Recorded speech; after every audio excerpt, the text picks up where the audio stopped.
Hello दोस्तों, कैसे हो? आपका स्वागत है तिरपान स्टडी सेंटर में। आज जो हम करने जा रहे हैं हिस्ट्री का चैप्टर अत्यंत महत्वपूर्ण है हर एक क्लास के बच्चों के लिए। खास तौर पे जो यूपीएससी एग्जाम तैयार करना चाहते हैं तो इस वीडियो का जो है फायदा उठा सकते हैं और ये काफी इंपॉर्टेंट भी उनके लिए रहेगा। चलिए देखते हैं हमारा आज टॉपिक क्या है। परदेशी राज्य का इतिहास, जिसके है कुछ विशेष अध्ययन हमने करना है, कुछ केस को हमने लेना है, जो कि हमारा पार्ट है भारत में प्रदेशी राज्य का उदय के अंतर्गत आया है। यानी हम यहाँ पर कुछ केस लेंगे, कुछ राज्य लेंगे, जिसमें हम देखेंगे कि प्रदेशी राज्य का इतिहास किस प्रकार था। और ये तभी आपको समझ में आएगा जब आप कुछ राज्य को जो है उठाएंगे। तो सबसे पहले हमने राज्य उठाया जौनपुर। अब जौनपुर में क्या विशेषता थी और किस विशेषताओं के साथ ये जाना जाता है? कहते वर्तमान में जौनपुर पूर्वी उत्तर प्रदेश में वाराणसी में और गोमती नदी के किनारे स्थित है। दिल्ली सल्तनत के पूर्व भाग में यह एक समृद्ध प्रांत था और जौनपुर का सूबेदार मलिक सरवर था। यानी मलिक सरवर जो था उस प्रांत का सूबेदार हुआ करता था, जो फिरोज शाह तुगलक के काल में महत्वपूर्ण कुलीन था। कैसे 1394 में सुल्तान नसरुद्दीन मोहम्मद शाह तुगलक ने उसे मंत्री जो है बनाकर उसे सुल्तान शर्क की उपाधि भी दी, जिसका अर्थ है पूर्व का स्वामी। देखिए, सुल्तान शर्क का अर्थ होता है कि पूर्व का स्वामी। इसके बाद उसे मलिक सरवर जो है सुल्तानुस शर्क के नाम से भी जाना गया। तैमूर के आक्रमण और दिल्ली सल्तनत के शक्तिहीन होने पर मलिक सरवर ने कमजोर राजनीतिक परिस्थिति का लाभ उठाकर खुद को स्वतंत्र शासक घोषित कर दिया। ये इसकी सबसे बड़ी चापलूसी थी। मलिक सरवर का उत्तराधिकारी बना उसका पुत्र मुबारक शाह शर्की। कहते हैं उसके बाद सुल्तान ने अपने नाम के सिक्के भी चलाए थे और उसके शासनकाल में दिल्ली सल्तनत का शासक महमूद शाह तुगलक था, जिसने जौनपुर को जीतना चाहा परंतु असफल रहा। उसके बाद जौनपुर के शासकों और दिल्ली सल्तनत के बीच लगातार तनावपूर्ण स्थिति बनी रही। शार्की सुल्तानों ने दिल्ली को जीतने का कई बार कोशिश किया, परंतु वो कभी भी सफल नहीं हो सका। और 1402 में मुबारक शाह का भाई इब्राहिम शाह शर्की सुल्तान बना और उसने जो है 34 वर्ष तक जौनपुर पर शासन किया। ये सारे जौनपुर का ही इतिहास है। कहते हैं इब्राहिम विद्वान था और इस्लाम धर्म, दर्शन और कानून, संगीत और ललित जो है कलाओं का भी अच्छा ज्ञाता हुआ करता था। वह वास्तुशिल्प का महान संरक्षण था और उसने जो है शर्की शैली के नाम से जानी जाने वाली जो है वास्तुशिल्प की विशिष्ट शैली का विकास भी किया था, जिस पर हिंदुओं का भी कुछ प्रभाव जरूर देखने को मिलता है। अपने शीर्ष पर शर्की सल्तनत का विस्तार पश्चिमी उत्तर प्रदेश में जो है अलीगढ़ से पूर्व में उत्तर बिहार के दरभंगा तक और जो है उत्तर में नेपाल से लेकर दक्षिण में बुंदेलखंड तक फैला दिया इसने। हुसैन शाह शर्की के शासनकाल के दौरान 1458 में यानी 1458 में से लेकर 1505 में बलोल लोधी के साथ एक बहुत लंबी लड़ाई शुरू हुई। बलोल लोधी ने 1484 में जौनपुर में आक्रमण किया और हुसैन शाह को भागना पड़ा वहां से। अंत में बलहोल लोधी को उत्तराधिकारी सिकंदर लोधी से जौनपुर को अपने राज्य के साथ जोड़ना पड़ा और हुसैन शाह की मृत्यु होने पर शर्की राज्यवंश का अंत भी हो गया। उसके बाद केस स्टडी के अंतर्गत जो है हमारा दूसरा जो बहुत महत्वपूर्ण राज्य है वो है कश्मीर। कश्मीर भी अपनी विशेषताओं के साथ बंधा हुआ है और कश्मीर के बारे में न जानना ये आपका अधूरा ज्ञान होगा। कहते कश्मीर भारत के उत्तरी भाग में स्थित है और 11वीं सदी में कश्मीर के शासक शैव धर्म के अनुयायी भी थे। इसलिए शैव धर्म कश्मीर का प्रमुख धर्म बन गया था और यह चारों तरफ से घिरा बंद साम्राज्य था। एक अरब यात्री लब्दरूनी, जिसने इस अवधि में भारत में यात्रा भी की थी, ने अपनी पुस्तक अल हिंद में उल्लेख किया है कि यहाँ तक कि किसी भी बाहरी हिंदू को भी कश्मीर में प्रवेश की इजाज़त नहीं था। और 1320 में कश्मीर के शासक राजवंश मंगोलों के आक्रमण के विनाशक प्रभाव पर नियंत्रण नहीं रख पाए, इसलिए उन्होंने पूरा जन समर्थन खो दिया और 1339 में सलाहुद्दीन शाह ने शैव शासकों को राज सिंहासन से हटाया और खुद कश्मीर का शासक बन बैठा। और इस अवधि के बाद से कश्मीरी समाज में इस्लाम का प्रभाव बढ़ने ही लगा। यानी सलाहुद्दीन शाह के कारण कश्मीर में जो है काफ़ी हद तक जो है इस्लाम धर्म का प्रभाव बढ़ने लगा। सूफी संतों का एक समूह, जिन्हें हम ऋषि कहते थे, ने जो है एक ऐसे धर्म का प्रचार शुरू किया जिसमें हिंदू धर्म और इस्लाम दोनों की विशेषताएं थी। सूफी संत और शरणार्थी मध्य एशिया से आकर कश्मीर में स्थानांतरित हो गए और उन्होंने भी आगे जाकर समाज और धर्म को काफ़ी प्रभावित किया। धीरे धीरे जनता के गरीब वर्ग के इस्लाम धर्म को अपनाना शुरू कर दिया, क्योंकि गरीब जनता करती भी तो क्या करती, उनके लिए जो है धर्म परिवर्तन करना उनके बस में ही था, क्योंकि उसके सिवा और उनके सिवा कुछ भी नहीं था उनके पास, क्योंकि सभी जो राजाओं के अधीन थी। राज्य की ओर से इस्लाम को प्रोत्साहन तब मिला जब कश्मीरी सुल्तान सिकंदर शाह, जो कि 1389 से लेकर 1413 ने एक जो हुक्मनामा जारी किया कि सभी हिंदू, खास तौर पर ब्राह्मण जो इस प्रदेश में निवास कर रहे हैं, वो या तो इस्लाम धर्म को अपना ले अथवा साम्राज्य छोड़कर चले जाए। इतना भयंकर बेतुका जो है आदेश पाकर हर कोई का जो है दिल दहल सा गया। ऐसा कहा जाता है कि हुक्मनामा राजा के मंत्री जो है सुआ भट्ट के कहने पर जारी किया गया था, जो एक हिंदू था और जिसने हाल ही में इस्लाम धर्म कबूल किया था। देखिए, कुछ भी हो, लेकिन कहते हैं ये बहुत ही बेतुका और बहुत ही दुखदायक जो था हुक्मनामा था, जो वहाँ के कश्मीर के जो पंडित थे उनके लिए एक आघात साबित हुआ। और कहते हैं ये जो थी कश्मीर पंडित के लिए एक दर्द से भरा हुआ स्टोरी थी, जिसको कोई भी महसूस करना नहीं चाहेगा। शायद जैनुल अबिदीन, जो कि 1420 से लेकर 1470 के बीच कश्मीर का सबसे बड़ा शासक था, वो बहुत बुद्धिमान शासक था और उसने उन सभी हिंदुओं को वापस बुला लिया जो सिकंदर शाह के उत्पीड़न की वजह से राज्य को छोड़कर चले गए थे। देखिए कितना समझदारी के शायद जैनुल अबिदीन ने कहा। कहते हैं इस दुनिया में अच्छे लोगों की कमी नहीं है तो बुरे लोगों की कमी भी नहीं है, हर तरह के लोग जो है यहाँ पर निवास करते हैं। और वही बात यहाँ पर शायद जैनुल अबिदीन ने अपनी जो है अच्छी जो है बातों से वहाँ के लोगों का दिल जीत लिया। उसने जजिया और जो है गौवध बंद भी करवा दिए और उसने हिंदुओं को राज्य के महत्वपूर्ण पदों पर नियुक्त भी किया। ये काफ़ी महत्वपूर्ण बात थी। बड़ी संख्या में मंदिर की मरम्मत भी करवाई गई और नए मंदिर भी बनवाए गए इसके समय में। मुगल बादशाह अकबर के दरबारी इतिहासकार अब्दुल फजल ने लिखा है कि कश्मीर में 150 बड़े मंदिर हैं और सुल्तान जैनुल अबिदीन ने जम्मू के हिंदू राजा की पुत्री से विवाह किया है। अब देखिए इससे बड़ी बात क्या हो सकता है। कुछ विद्वान जैनुल अबिदीन को कश्मीर का अकबर भी कहते हैं जिसका जितना अच्छा काम होता है उतना ही उसको अच्छे नामों से संबोधित करना भी अच्छा लगता है। उसके शासनकाल में कश्मीर बहुत ही समृद्ध हुआ और उसे जो है बुढ़ शाह या कश्मीरियों का महान राजा भी कहा जाने लग गया। इसको जो है कश्मीर का जो है अकबर तो कहा जाने लगा, साथ में इसको कश्मीर का महान राजा भी कहलाया। सुल्तान के बांध और नहरों बनाकर कश्मीर के कृषि संबंधी विकास में बहुत काफ़ी योगदान दिया और कृषि संबंधी पैदावार का जो है अभिलेख रखा भी जा सकता है। सूखा और अन्य प्राकृतिक आपदाओं का दौरान किसानों को ऋण और अनाज और चारों के रूप में सहायता दी जाती थी, जो कि बहुत काफ़ी उदारता का यहाँ परिचय दिखाई गई। सुल्तान ने जो है मुद्रा में भी काफ़ी सुधार किया, यानी पैसों के जो मुद्रा होती थी उसमें भी काफ़ी सुधार किया गया। उसने बाजार पर नियंत्रण किया, उपभोक्ताओं के वस्तु के निश्चित मूल्य की भी शुरुआत किया। जिन भोक्ताएं वस्तु के राज्य में कमी थी, सुल्तान ने उन चीज़ों को आयात पर भी मूल्य में सहायता प्रदान किया। नमक की कमी को पूरा करने के लिए उसने लद्दाख से नमक मंगवाया और व्यापारियों की हर संभव तरीके से मदद की। कहते सुल्तान ने हस्तशिल्पों के विकास पर भी बहुत काफ़ी ध्यान दिया। उसने कागज़ बनाने और पुस्तक की जिद बनाने के काम का जो है प्रशिक्षण लेने के लिए कुछ लोगों को जो है समरकंद भेजा। सुल्तान ने पत्थरों को तराशने और उन्हें पॉलिश करने और कई अन्य दस्तकारियों को भी प्रोत्साहित काफ़ी हद तक किया। उसने कालीन और जो है शाल बनाने की कला को भी शुरुआत कराई, जिसके लिए कश्मीर आज भी प्रसिद्ध है।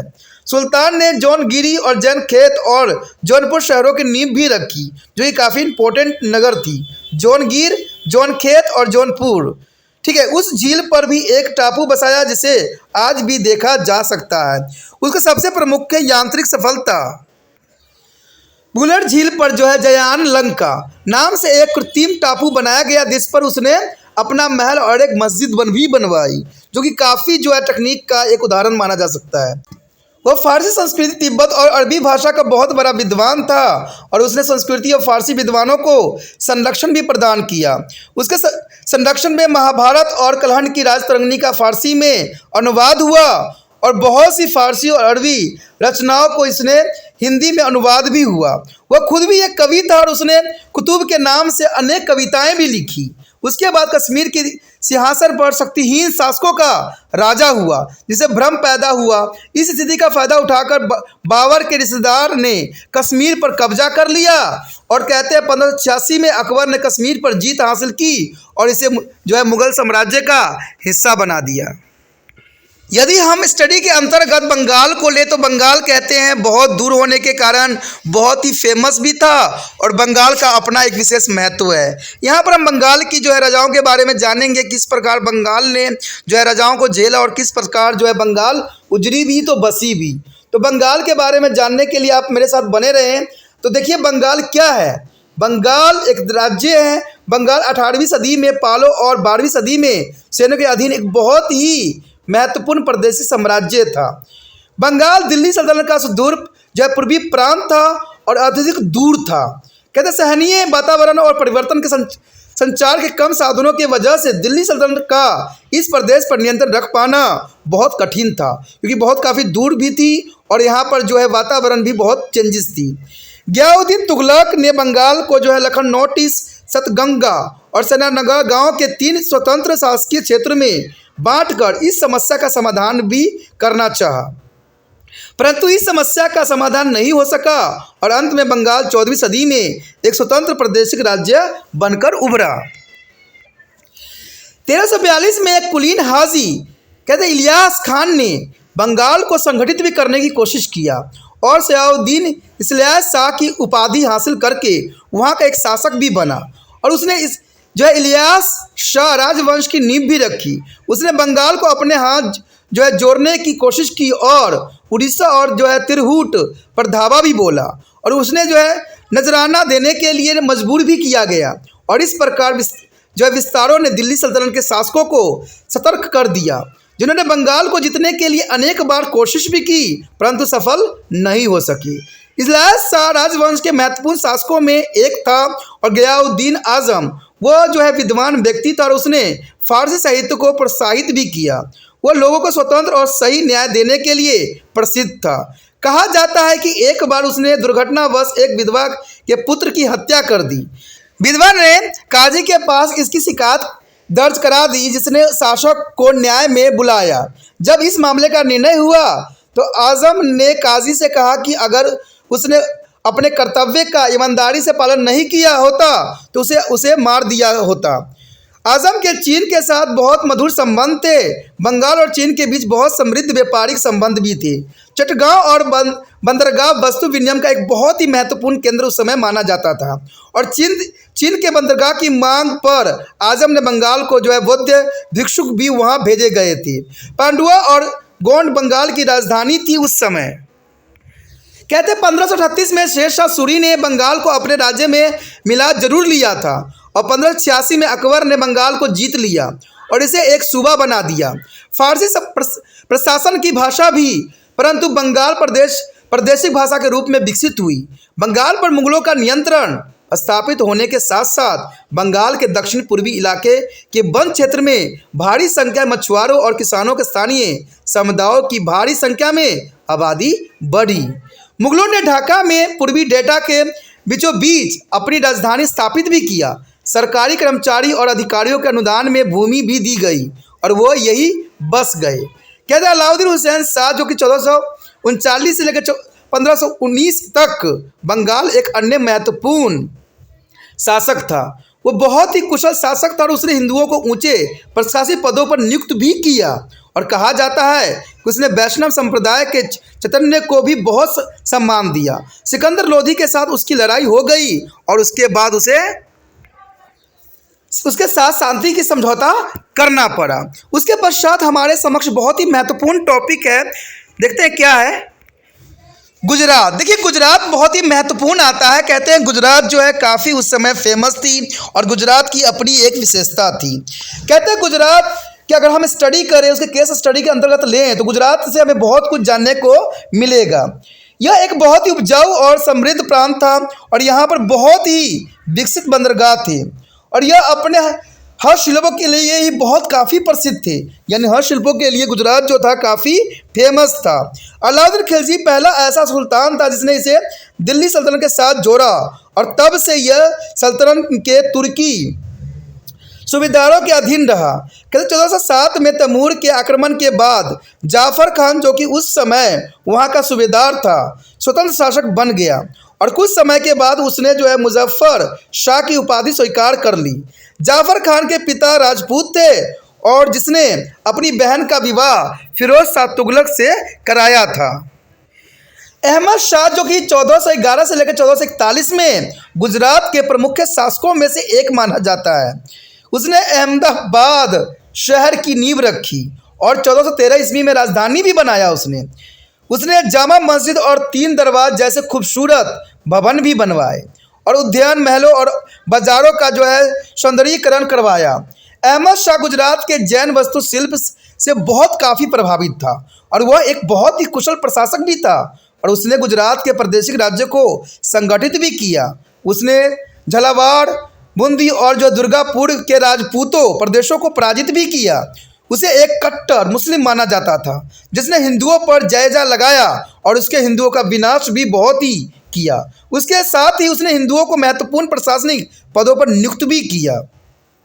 अहमद शाह ने हिंदू और मुसलमान दोनों शासकों के साथ घमासान युद्ध भी किया। उसका सबसे बड़ा शत्रु था मलबा का मुस्लिम शासक। गुजरात और मलबा के बीच घोर दुश्मनी थी जिसने इस दोनों प्रादेशिक राज्यों को उत्तर भारतीय राजनीति के बचे राजनीतिक फायदों पर भी ध्यान केंद्रित नहीं करने दिया। वह अपनी न्यायप्रियता के लिए प्रसिद्ध था, यानी वो काफ़ी न्यायप्रिय था। उसने जो खुलेआम अपने दामाद का जो है कत्ल कर दिया था। उसने एक मासूम की हत्या भी की थी। मिरात ए अहमदी ने के इस रचनाकार ने सही कहा था कि उसका न्याय का असर उसके संपूर्ण शासन के दौरान मौजूद रहा। शायद गुजरात का सबसे महत्वपूर्ण शासक जो महमूद बेगढ़ था, उसने महमूद गढ़ शायद इसलिए कहा जाता था कि उसने 2 शक्तिशाली किले या गाढ़ और सौराष्ट्र में जो गिरनार, जो कि जुनारगढ़ और दक्षिण गुजरात में राजपूतों के चंपानोर किलों को जीता था। इन दोनों किलों का युद्ध नीति का दृष्टि से बहुत ही महत्वपूर्ण था। गिरनार का किला सौराष्ट्र के बहुत ही समृद्ध क्षेत्र में स्थित था और उसने सिंध के खिलाफ अभियान के लिए आधार स्थल उपलब्ध भी कराया। सुल्तान ने पहाड़ी ढलान और मुस्तफाबाद नामक नया शहर भी बसाया। बहुत से खूबसूरत भवनों का निर्माण भी इसने कराया। कहते हैं इस गुजरात की काफ़ी दूर थी और कहते हैं ये गुजरात की राजधानी भी बना। ये काफ़ी महत्वपूर्ण था कि जो मुजफ्फराबाद को नया शहर बसाया और इसने इसको जो है राजधानी का भी जो है दर्जा दिया। इसी प्रकार चंपानोर का किला भी मलविया और खानदेश के नियंत्रण में बहुत ही महत्वपूर्ण था। महमूद ने चंपानोर के पास मोहम्मदाबाद के नाम से एक नया शहर भी बसाया। कुछ लोगों का विचार था कि उसे बेगढ़ इसलिए कहते थे क्योंकि उसके पीछे गाय बेरहा के सींगों से मिलती थी। कहते हैं कि महमूद खुली दाढ़ी रखता था और जिसकी लंबाई उसकी कमर तक थी। उसकी मूछें इतनी लंबी थी कि वह इन्हें अपने सिर के ऊपर बांधता था। एक विदेशी यात्री डेवारोटो बैरसोसा के मुताबिक महमूद के बचपन से ही भोजन में जहर खिलाया जाता था, जिससे उसे इतना जहरीला बना दिया गया था कि अगर कोई मक्खी भी उसके सिर पर बैठ जाता तो तुरंत ही मर जाता। ये बहुत बड़ी बात थी। महमूद अपनी बेहतावा भूख के काफ़ी प्रसिद्ध था। कहा जाता है कि वो अपने नाश्ते में 1 प्याला शहद, 1 प्याला मक्खन और 100 से 150 तक केले खाता था। कुल मिलाकर देखें तो वह एक दिन में 10 से 15 किलो खाना खाता था। कहते हैं इतनी विचित्र आज तक सुनने को नहीं मिलता है। महमूद बेगढ़ ने जो है 52 वर्ष तक शासन किया। वह कला और साहित्य की भी बहुत बड़ा संरक्षक था। कहते गुजरात में इसने बहुत काफ़ी शासन अच्छे से रूल रेगुलेशन से किया था। उसके दरबार में बहुत सी फारसी और अरबी रचनाओं का अनुवाद भी किया गया। उसके दरबारी कवि थे उदयराज, जिन्होंने संस्कृति में काव्य रचना भी की। 1517 में महमूद ने उन पुर्तगालियों के खिलाफ अभियान की जो है अगुवाई भी की जो पश्चिम समुद्र तट पर बस गए थे और जिन्होंने वहां के व्यापार पर एक अधिकार हासिल कर लिया था और जिनके वजह से मुसलमान व्यापारियों को बहुत ही नुकसान उठाना पड़ा था। कहते हैं पुर्तगालियों के व्यापारिक अधिकारों को खत्म करने के लिए उसने तुर्की के सुल्तान की सहायता मांगी, परंतु उसे बहुत ज़्यादा कामयाबी नहीं मिली।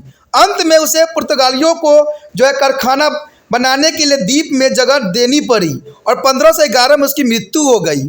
उसके उत्तराधिकारी के शासनकाल के दौरान अकबर ने 1572 ईस्वी में गुजरात को जीतकर अपने साम्राज्य में मिला लिया था।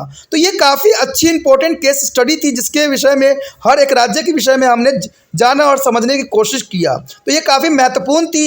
अगला टॉपिक और भी महत्वपूर्ण है, तो आप इसी तरह त्रिपाण सेंटर के साथ बने रहें। लाइक शेयर सब्सक्राइब करते रहें।